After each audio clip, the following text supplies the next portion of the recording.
Welcome to MCU Class 10th Grade Part 8. Hari ini kita membahas tentang PET Simulation Projectile Motion untuk mempelajari gerak parabola. Pertama-tama, Bapak perkenalkan dulu untuk alat-alatnya. Di sini ada pengukur waktu, jarak dan ketinggian. Ini adalah meteran. Dan di sini ada namanya benda. Bendanya macam-macam, ada labu, ada cannonball, ada tank, kemudian ada piano dan manusia. Kita pilih yang manusia. Oke, manusia dengan massa 70 kg dan dianggap diameternya 0,5 meter. Oke, ini air resistant, artinya hambatan udara. Kita tidak menggunakan dulu sementara karena akan ada di bahasan yang lain. Kemudian ada velocity vector. Di sini kita pilih yang total untuk mengukur vektor kecepatan. Kemudian di sini ada acceleration untuk percepatan. Ya, jadi yang hijau adalah kecepatan, yang kuning adalah percepatan. Ini untuk komponen X sama Y, tapi kita fokuskan ke vektor totalnya dulu.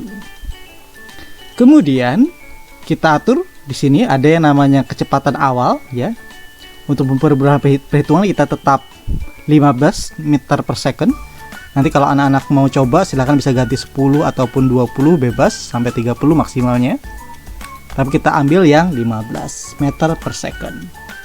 Nah, untuk Canon sendiri ya, itu bisa diatur ketinggiannya. Kita atur di sini pertama-tama kita letakkan ke dasar, yaitu ketinggian 0 meter. Oke.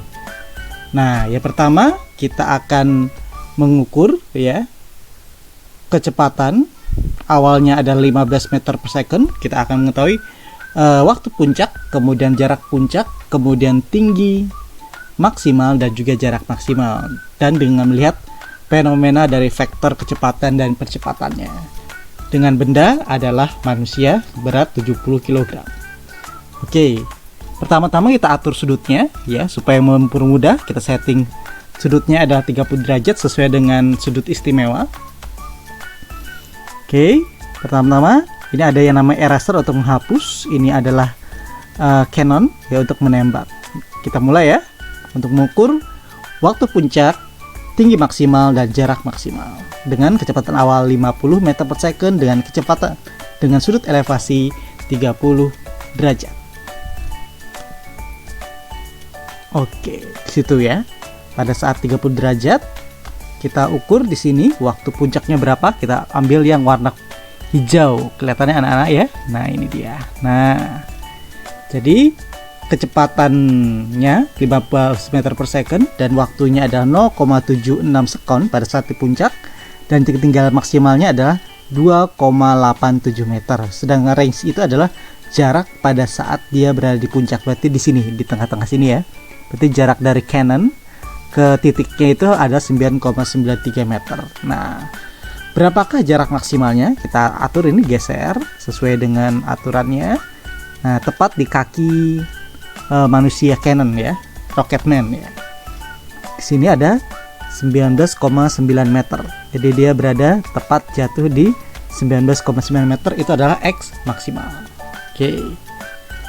Kita lanjut. Ubah menjadi 45 derajat. Oke, nah kira-kira Rocketman-nya nanti berada di mana? Kita lihat.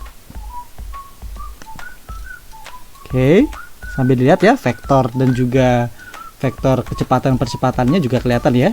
Kalau vektor kecepatan cenderung lurus, tapi dia ngikutin arah lintasan. Namun kalau vektor percepatannya sudah pasti nanti ke bawah sesuai dengan gravitasi tentunya. Oke, sini kita atur lagi T puncak dan X puncak. Nah, di sini, nah, T puncaknya 1,08, kemudian X puncaknya Y puncaknya 5,73. 5,73 itu adalah Y max. Sedangkan X maxnya kita geser di sini ya. Oke, tepat di bawah kaki Rocketman ya, jadi 22,9 meter. Oke, itu yang 45 derajat ya. Kita lanjut yang 60 derajat. Atur lagi 60 derajat. Nah, anak-anak boleh coba di rumah ya. Lebih seru ini. apalagi nanti benda-bendanya bisa diganti-ganti. Oke, tembakan lagi. Oke, vektornya naik terus turun. Dep. Nah, di sini fenomenanya agak beda ya, nggak apa-apa. Nah, di sini bisa dicetak ini waktunya 1,32 sekon waktu puncaknya dan tinggi maksimalnya 8,6 meter. Namun jarak maksimalnya agak sedikit bergeser ya, malah mendekat di sini. Oke. 19,9 juga ya, sama seperti 30 derajat tadi. Oke, silakan anak catat ya. Lanjut. Kita atur menjadi 75 saja ya, 75 derajat. Nah, kira-kira Rocketman-nya di mana? Oke, ternyata lebih pendek jaraknya tapi lebih tinggi. Oke, di sini. Jadi waktu puncaknya 1,48 sekon, kemudian tinggi maksimalnya 10,7 meter, dan jarak maksimalnya, kita geser Rocketman-nya, adalah 11,5 meter. Oke, terakhir untuk sudut. Kalau sudah ada 75, harusnya ada yang tegak lurus 90 derajat. Ya, mari kita tahu fenomenanya seperti apa kalau 90 derajat ya. Oke, set. Nah, hop, jatuh masuk kembali ya. Sudah pasti ini namanya gerak vertikal ke atas ya anak-anak ya.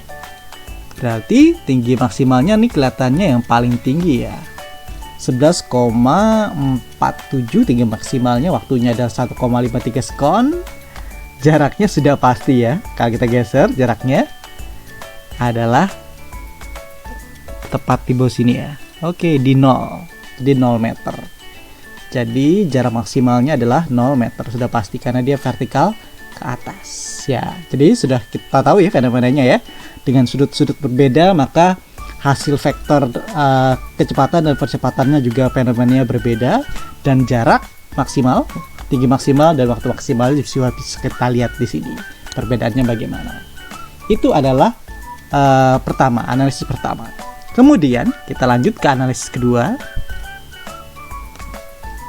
Oke. Kalau tadi analisis pertama itu tentang sudut ya, sudut. Sekarang kita analisis kedua ada tentang ketinggian. Oke. Pertama-tama kita naikkan dulu. Ini bisa digeser naik ke atas ya, seperti yang saya infokan sebelumnya tadi. Nah, kita atur 2 meter ya. Sudutnya kita atur saja 45 ya, biar adil ya, 45 ya. Kecepatan awalnya tetap 15 meter saja. Ini jaraknya kita nggak tahu di mana ya kan.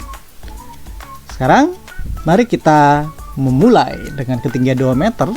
Kira-kira apa yang terjadi dengan waktu puncak, tinggi maksimal, dan juga jarak terjauh ya.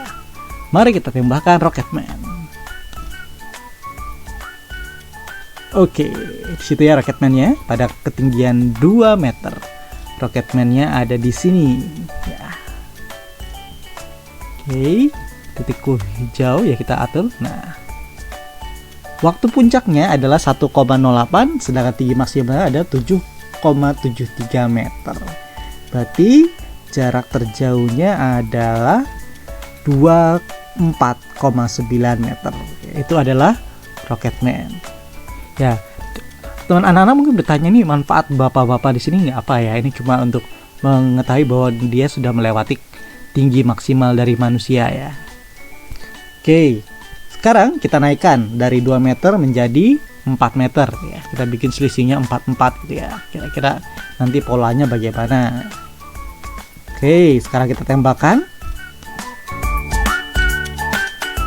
Oke, lebih jauh dikit ya. Ya. Berarti di sini ada T puncaknya 1,08, kemudian tinggi maksimal 9,73 meter, dan jarak terjauhnya adalah 26,4 meter. Jadi dia bergeser. Oke. Jadi lihat ya, kira-kira dari ketinggian 2 meter, apakah nanti jaraknya juga 2 meter? Silahkan dilihat anak-anak ya tadi. Oke. Sekarang kita naik 2 meter lagi menjadi 6 meter. Oke, 6 meter. Kita tembakkan lagi. Masih 45 derajat. Nah, oke. Oke, Rocketman-nya mendarat lagi. Naik ke sini, geser. Jadi 2, nah, harus di tengah-tengah ya anak-anak ya. 27,9 meter. Dengan waktu titik puncaknya di sini 1,1 second dan ketinggian 11,73 meter. Lagi, nambah lagi menjadi 8 meter. Oke, kita tembakan. Oke, sambil lihat itu ya, vektor posisinya juga, vektor kecepatan dan juga vektor percepatan ya. Fenomenanya apakah mirip seperti yang tadi sudut elevasi? Kita lihat berdasarkan ketinggiannya. Ini jarak maksimalnya ada 29,2, sedangkan tinggi maksimalnya adalah 13,73 meter dan juga waktu puncaknya ada 1,08 second. Oke, silahkan anak-anak mencatat ya biar bisa menganalisa. Nah, yang terakhir adalah ketinggian 10 meter. Sebenarnya sampai 15 meter pun bisa ya. Tapi kalau saya tembakan begini nanti malah keluar dari gambar frame, walaupun ini bisa diperkecil ataupun diperbesar gitu ya. Tapi kan ini lebih baik ya kita pakai gambar yang normal ya anak-anak ya. Oke, sekarang tinggal kita atur menjadi jarak terakhir yaitu 10 meter. Kita tembakan. Oke, ya. Silahkan dicatat data terakhir ini ya. Waktu puncaknya adalah malah 1,08 second. Kemudian tinggi maksimalnya 11,73 meter. Ya. Kemudian jarak maksimalnya adalah 30,5 meter. Oke, jadi bisa disimpulkan ya di sini ya anak-anak ya. Jadi untuk sudut elevasi apakah mempengaruhi posisi waktu puncak, kemudian jarak maksimal dan juga jarak terjauh, kemudian bagaimana analisa vektor kecepatan dan percepatannya, itu kasus pertama. Kasus kedua adalah kita melihat pengaruh ketinggian lintasan tembakan pertama ya. Dengan kecepatan tadi sudah pasti sama semua ya. Apakah nanti mempengaruhi jarak maksimal, kemudian tinggi maksimal, kemudian waktu puncaknya. Apakah nanti ada kelihatan selisih yang berbeda di sini? Anak-anak bisa lihat sendiri ya, apakah ini sama jaraknya dengan ini, kita bisa menganalisis sama-sama ya. Oke, silahkan dianalisis juga vektor posisi dan vektor acceleration ya, velocity dan acceleration atau kecepatan dan percepatannya, sehingga anak-anak bisa memahami konsep dari gerak parabola secara terbuka.